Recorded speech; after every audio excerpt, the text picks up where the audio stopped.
Hello everyone, and welcome to Power Pages Tips.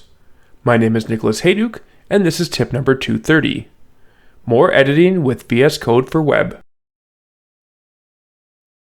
Back in tip number 197, I talked about the ability to edit certain parts of your Power Pages site with VS Code for Web.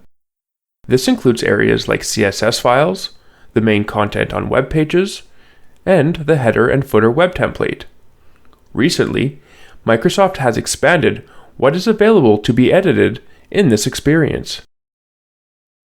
Now, when you open the VS Code for Web integration, instead of being restricted to just editing whatever it was you were on when you clicked the Edit Code button, you can browse through pretty much everything you might want to edit with VS Code for Web. This includes copy, custom JavaScript, and custom CSS on web pages, web files, content snippets, custom JavaScript on lists, forms, and multi-step forms, and web templates.